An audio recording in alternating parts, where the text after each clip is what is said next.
এই মুহূর্তে শ্রীমঙ্গলে কথা বলছেন এনসিপির আহ্বায়ক নাহিদ ইসলাম। সরাসরি যেতে চাই সেখানে। ইনসাফ ভিত্তিক দেশ হিসেবে গড়ে তোলার জন্য এই ঐক্যজোট গঠিত হয়েছে।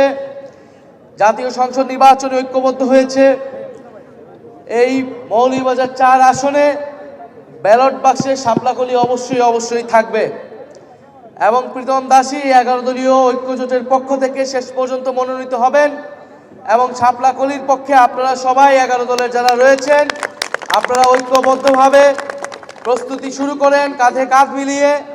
কারণ আমরা চাই না কোনো আসন নষ্ট হোক, কোনো আসন চাঁদাবাজদের হাতে যাক, সন্ত্রাসদের হাতে যাক, নতুন করে যারা স্বৈরাচার প্রতিষ্ঠা করতে চায় তাদের কাছে যাক, আমাদের ভেদাভেদ বা ভুলের কারণে। ফলে প্রীতম দাসকে সামনে রেখে 11 দলের প্রতি আমার আহ্বান থাকবে, এই মৌলভীবাজার ৪-এ আপনারা সবাই ঐক্যবদ্ধভাবে কাঁধে কাঁধ মিলিয়ে প্রীতম দাসকে সামনে রেখে এই আসন প্রীতম দাসেরও না, কেবল এই আসন 11 দলীয় ঐক্যজোটের 11 দলীয় ঐক্যজোট আপনাদের সুখে দুঃখে পাশে কথা বলবে এবং আপনাদের প্রতি যে প্রতিশ্রুতি এই মৌলভীবাজার ৪-এর প্রতি যে প্রতিশ্রুতি প্রীতম দাস রেখেছেন সেগুলো অক্ষরে অক্ষরে বাস্তবায়ন করবে। ইনশাল্লাহ আমরা 12ই ফেব্রুয়ারি আমরা আকাঙ্ক্ষিত ফল পাব এবং প্রীতম দাসকে, এই মৌলভীবাজার ৪-এর সন্তান প্রীতম দাসকে আমরা জাতীয় সংসদে দেখতে পারব। প্রিয় এলাকাবাসী, আমরা মৌলভীবাজার ৪ থেকে এনসিপির শাপলাকলির যে নির্বাচনী যাত্রা এবারে নির্বাচনে শুরু করলাম, ইনশাল্লাহ আগামী নির্বাচনে আমরা সিলেটের প্রতিটি আসনেই শাপলাকলির ফুল ফুটাতে পারবো বলে অঙ্গীকার ব্যক্ত করছি।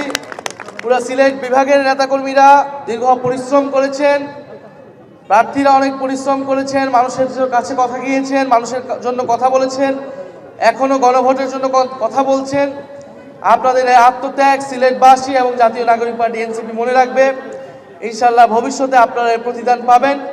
এখন দলের সাথে, জোটের সাথে আপনারা যে আসনে আছেন 11 দলীয় মনোনীত প্রার্থীর পক্ষে কাজ করুন এবং বিশেষত যেহেতু শাপলাকলির প্রার্থী রয়েছে এই মৌলভীবাজার ৪-এ, আপনারা মৌলভীবাজার ৪-এর প্রতি বিশেষ নজর দিবেন এবং সবাই ঐক্যবদ্ধভাবে প্রীতম দাসকে জিতিয়ে আনার চেষ্টা করবেন।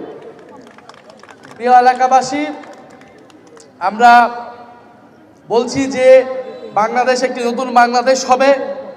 5ই আগস্টের আগে আপনারা দেখেছেন ফ্যাসিস্ট আমলে এই পুরো বাংলাদেশের কি ধরনের পরিস্থিতি হয়েছিল। আমরা চাই না বাংলাদেশটা আগের মতো হোক। আপনারা আগে যেই দলই মতই করে থাকেন না কেন, আপনারা শাপলাকলির নেতৃত্বে, এনসিপির নেতৃত্বে নতুন করে সংগঠিত হন, শাপলাকলিকে জয়যুক্ত করুন। ইনশাআল্লাহ শাপলাকলি সবার সাথে ইনসাফ করবে, সবার সাথে ন্যায় বিচার করবে। 5ই আগস্টের পরে আমরা স্পষ্টভাবেই বলেছিলাম যে সবার সাথে আইনের শাসন অনুযায়ী ন্যায় বিচারের ভিত্তিতে সবার বিচার, যারা অপরাধী, যারা ফ্যাসিস্ট রয়েছে তাদের বিচার নিশ্চিত করা হবে। যারা অপরাধের সাথে যুক্ত ছিল না, গণহত্যার সাথে যুক্ত ছিল না, এমন কারো প্রতি কোনো ধরনের অবিচার করা হবে না।